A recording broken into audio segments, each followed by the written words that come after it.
rumah ini, rumah Datuk Haji Muhammad Rudin masih ada, masih berdiri kukuh. Selain itu ada lagi nggak, Pak? Peninggalannya pedang ataupun kerisnya masih ada.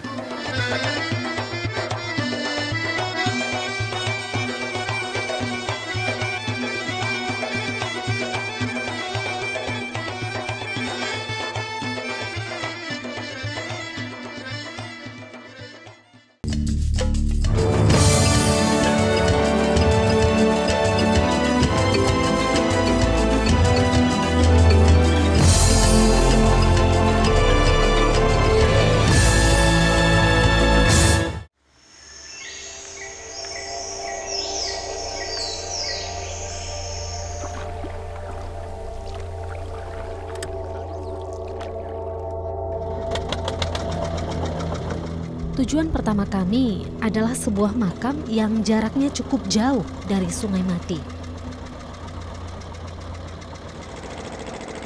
Diperkirakan pelayaran menuju makam pertama ini akan memakan waktu sekitar 1 jam.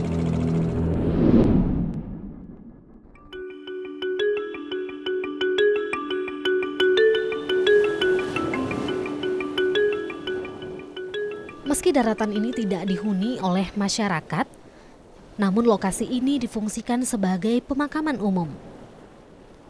Namun di beberapa lokasi khusus, terdapat beberapa makam tua. Makam inilah yang akan kami tuju.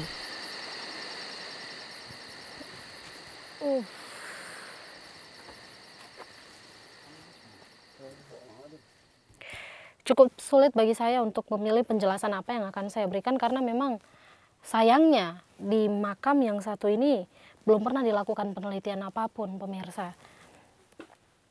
Badan arkeologi belum pernah datang, bahkan yang mengetahui tempat ini hanyalah masyarakat ataupun ya pewaris-pewaris dari Kerajaan Aru, keturunan-keturunan yang ada sekarang.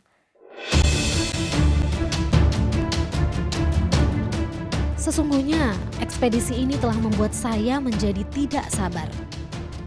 Minimnya data dan peninjauan yang tidak bersama dengan ahli arkeologi membuat saya kebingungan. Saya ingin sekali secepatnya mendapatkan data yang sahih. Namun, tampaknya saya harus bersabar menunggu jawaban dari tim ahli.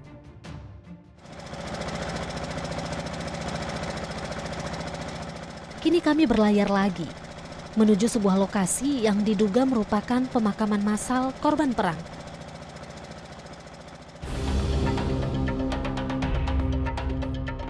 Inilah lokasi Tambun Tulang.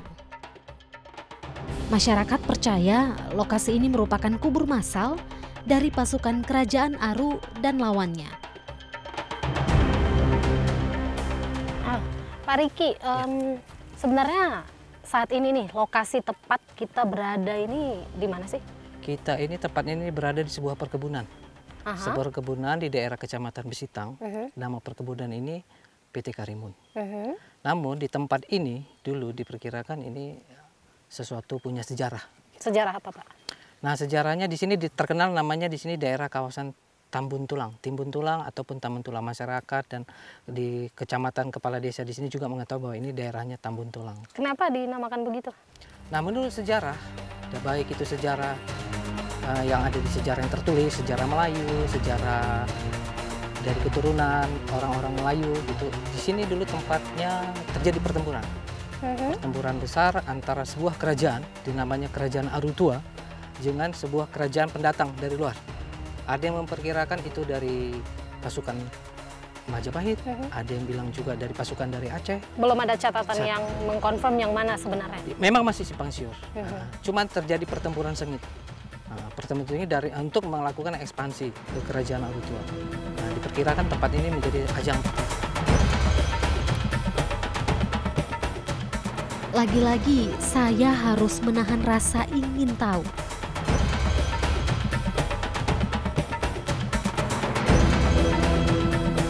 Berikutnya, kami kembali menuju wilayah Sungai Mati.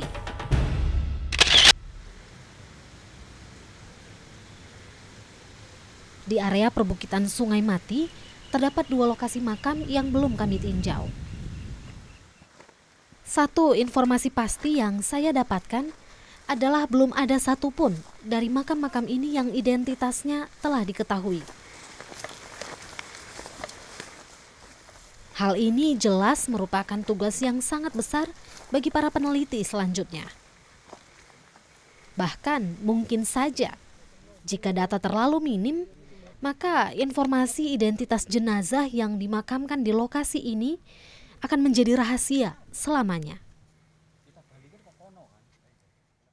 Makam ada 2 ya, makam Ya. tua yang ada di sini. Ini makam siapa sih? Ya, diperkirakan ini makam keturunan dari kerajaan Aru dulu. Mungkin raja-raja kecil atau panglima di zaman kerajaan Aru tua. Diperkirakan seperti itu. Berarti masih perkiraan ya, Iya. belum ada data pasti begitu. Kalau ya? data pasti dari sejarah yang ada itu ada di catatan-catatan dari Juriat keturunan kerajaan Aru. Apa catatan itu masih bisa dijumpai sekarang misalnya? Masih bisa. Masih ya. Wow. Tapi letaknya berjauh-jauhan ya Pak ya? Ya, dari makam-makam tua dari kerajaan ini memang dia berjauhan. Tidak di dalam satu Komplek gitu. pemakaman kerajaan gitu tidak ya? Karena apa yang dibilang 44 makam kerajaan Aru tua yang ada di sekitar Bestarang itu, makamnya itu punya makna, punya arti. Nah, kenapa dia jauh, apa dulu di situ, itu punya arti, punya makna. Itu kira-kira maknanya apa? Maknanya mungkin di kala itu menjadi kawasan dari kerajaan Aru, kerajaan Aru tua. Jadi makam-makam ini menandakan mungkin di situ ada penguasa-penguasa, panglimanya atau raja-raja kecil mewakili dari kerajaan Aru tua di atas. Jadi komposisinya itu makam-makam yang disebut 44 makam yang ada di sini itu diperkirakan itu melambangkan dari raja-raja kecil atau panglima-panglima dari kerajaan Aru tua dulu, dari keturunan-keturunannya. Apa 44 makam itu sudah dipetakan, sudah jelas letaknya di mana, semua sudah ditemukan? Kalau ceritanya dulu awalnya begini. Dulu waktu kita ingin meneliti kerajaan Aru tua, ada terdengar sebuah cerita bahwa di Besitang ini ada legenda 44 makam keramat. Nah, waktu kita mendengar itu, kami anggap itu bukan, kami terbiasa begitu ada dengar legenda, kami akan survei dulu, kami akan observasi dulu. Ternyata dalam kita konsultasi dengan Juriat kerajaan Aru, ternyata itu bukan legenda, tapi fakta. Lalu kita melakukan observasi. Selama 2-3 bulan, ternyata kita mendapatkannya. Mudah-mudahan dengan restu dari Tuhan, dengan izin dari Juriat kerajaan Aru tua, kita menemukan 44 makam keramat tua itu. Menurut Pak Riki nih, dengan penemuan ke 44 makam ini, nanti kira-kira apa dampak pengaruh yang akan dibawanya? Pertama, yang kita menemukan 44 makam keramat tua ini akan menemukan sebuah misteri, sebuah sejarah yang hilang tentang kerajaan Aru tua atau yang kita sebut Melayu tua. Kedua, ini akan menjadi sebuah sejarah yang akan mendampak efek kepada masyarakat luas, terutama di masyarakat Besitang. Menurut Bapak kira-kira nanti dampaknya itu bentuknya bisa seperti apa? Sebuah destinasi wisata sejarah dan religi yang bisa menghidupi banyak orang dengan adanya penemuan-penemuan ini. Selain makam, di Sungai Mati kami juga berusaha melihat dan mengidentifikasi temuan gerabah yang tersebar di beberapa lokasi makam. Namun tetap saja tak ada informasi solid yang didapatkan. Dari wilayah Sungai Mati, kami menuju Pantai Labu, lokasi yang berbatasan langsung dengan ekosistem Loser.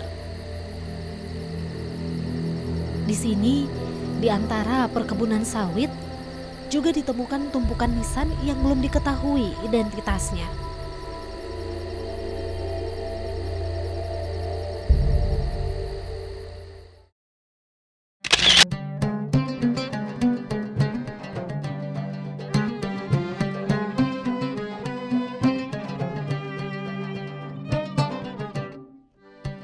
Untuk mengumpulkan informasi lain tentang Kerajaan Aru, kami juga bertolak menuju kediaman Oka Mahmudin, Zuriat Kerajaan Aru. Assalamualaikum, Pak. Dari beliau, saya berharap mendapatkan data yang ilmiah dan dapat dipercaya.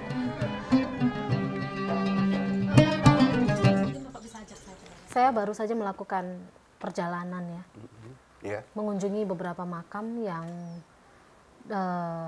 berdasarkan informasi yang saya terima itu merupakan makam dari para pendahulu kita dari Dulu. keturunan-keturunan kerajaan Aru Kerajaan Aru. tua. Namun masih banyak sekali kebingungan yang saya jumpai di lapangan. Terlebih ya karena makam-makam itu juga sulit untuk diidentifikasi. Selain itu yang lebih membingungkan adalah sejarah kerajaan Aru tua yang juga masih sangat gelap. Ya. Pak Oka Bapak sebagai juriat keturunan Ya. kerajaan Aru, Ya. apa sih yang harus diketahui oleh masyarakat, yang harus kami ketahui tentang kerajaan Aru? Sebab kerajaan Harun yang paling tertua di Sumatera Utara, itu Sumatera ini ya, itu boleh katakan tertua lah. Sebab daripada ekspedisi dari orang Cina datang kemari tahun 1414, Harun sudah dapat dari sini dia. Nah, itu dia. Maka kerajaan Harun itu sudah ada di sebelum tahun 400. Sebelum tahun 400 kerajaan Aru sudah ada. Sudah ada. Itu wilayahnya dari mana ke mana ya Pak? Itu dari daerah dari Pasir, perbatasan Pasir sampai Sungai Rokan Riau. Sungai Rokan. Itu daerah dia. Kalau dipikir-pikir begitu sebenarnya sangat besar ya, Iya. kerajaan sangat besar Iya, dan iya, betul. berdasarkan beberapa literatur yang saya Iya, baca juga Aru iya. merupakan salah satu kerajaan yang sangat berkuasa pada Iya, masa betul, itu. betul.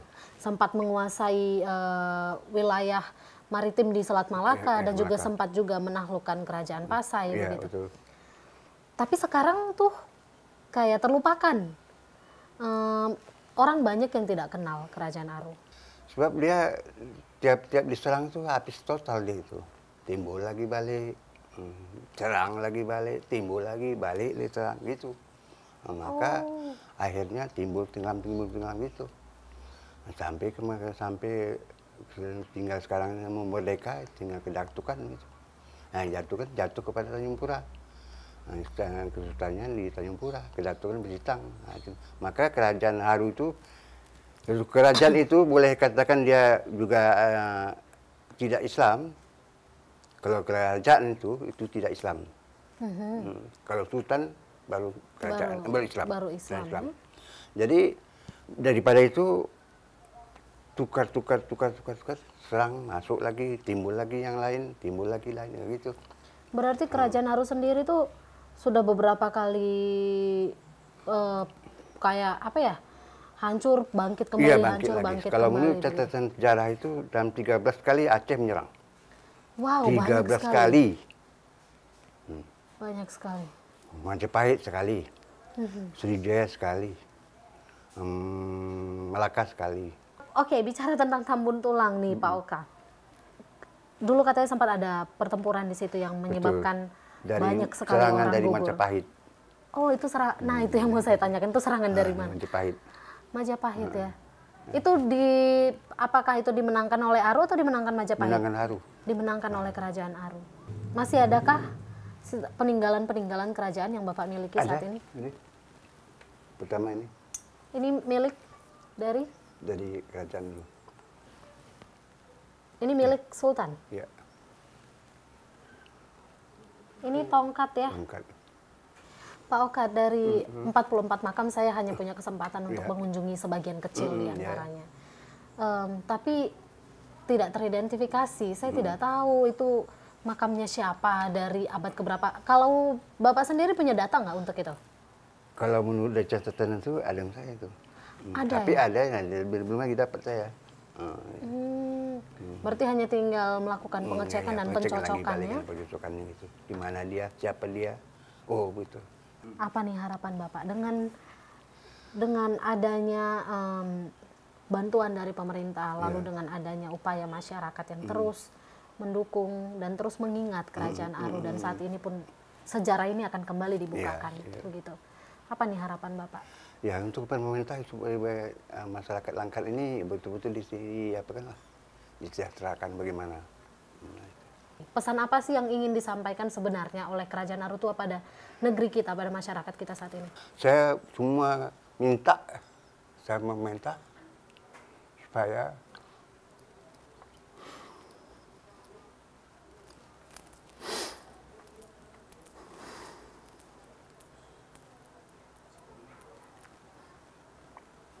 keberadaan pusaka sama istananya. Saya mohon itu. Merehab pusaka dan istana. Karena memang itu benar-benar warisan sejarah yang luar biasa ya Pak Oka.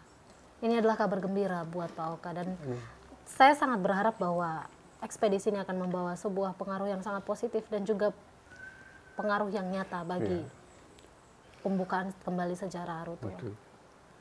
Terima kasih Pak Oka buat penjelasannya, sehat selalu. Amin. Dan semoga harapan-harapan Bapak bisa tercapai. Amin. Nanti kalau udah siap nanti tolong kontak ya. Bersama zuriat Kerajaan Aru, kami mengunjungi Sekretaris Daerah Langkat. Oke.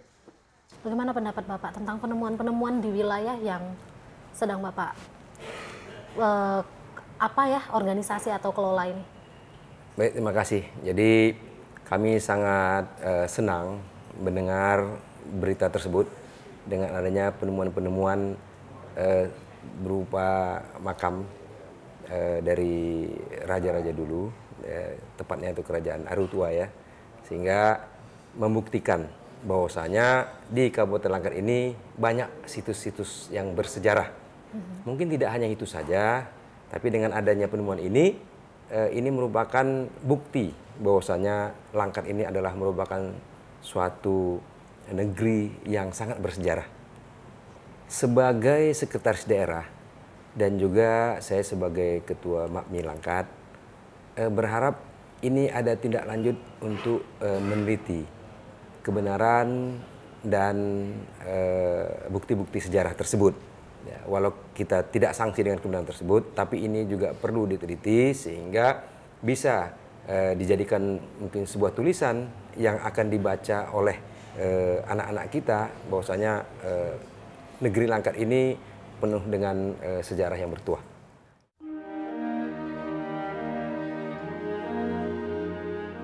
Ekspedisi kami akhirnya selesai. Namun banyaknya cerita dan minimnya data membuat saya tidak sabar menanti tim ahli turun dan meninjau langsung ke lokasi makam. Meski demikian, saya masih harus menunggu beberapa hari lagi.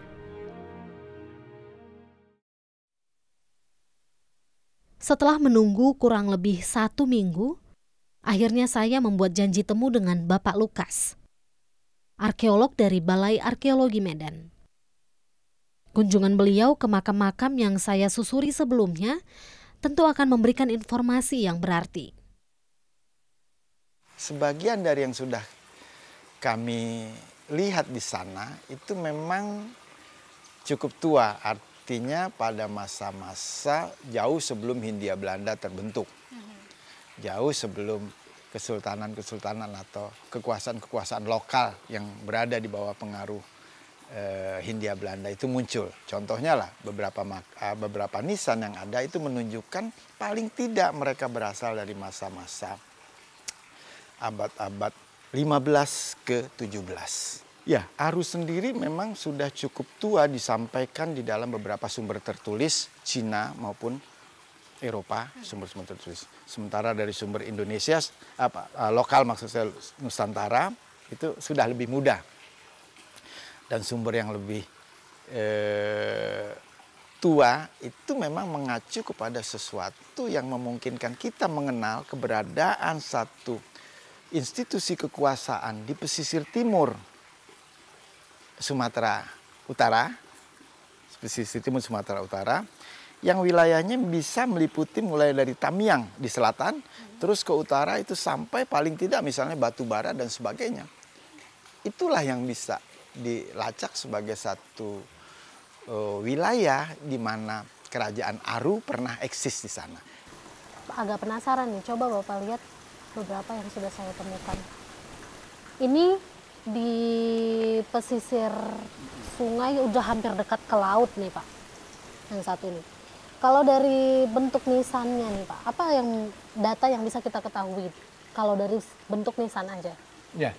Ini memang yang kita sebut juga batu Aceh, nisan yang kita sebut batu Aceh.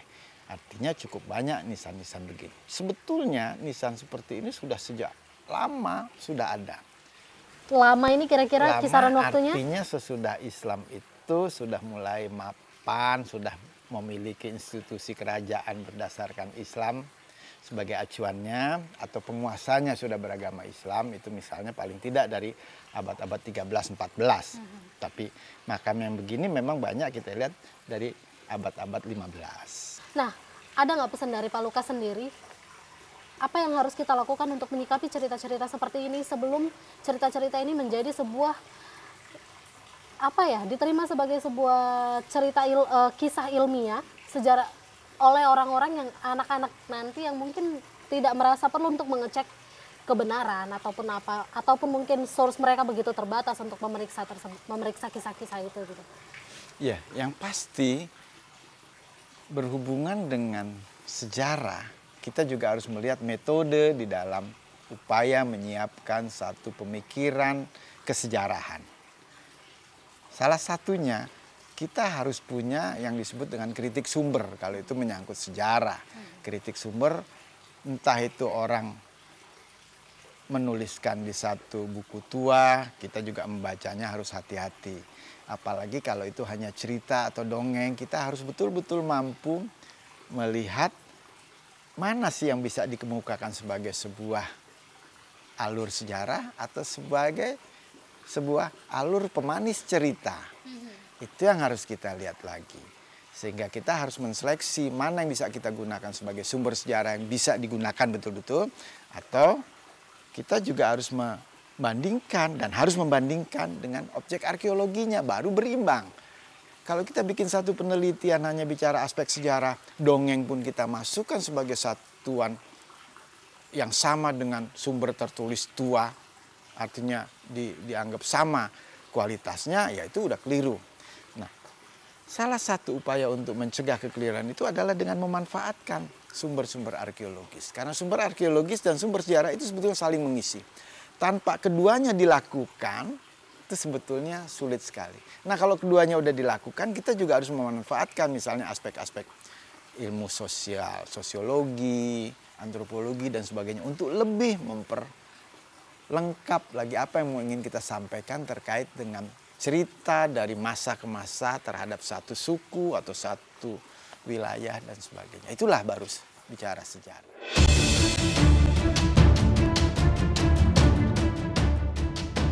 Meski masih terlalu banyak data yang kabur dan cerita yang belum dapat dikonfirmasi, penemuan ini sendiri tentu masih akan terus ditindaklanjuti.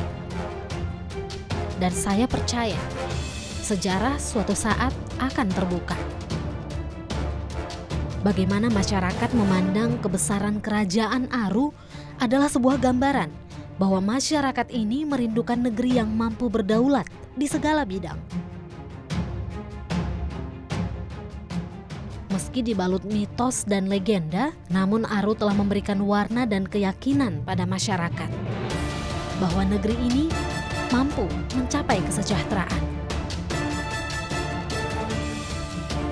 Selalu ingat, buka mata, hati, dan telinga. Karena ada banyak nilai berharga yang dapat menjadi potret bagi masa depan kita. Sampai jumpa.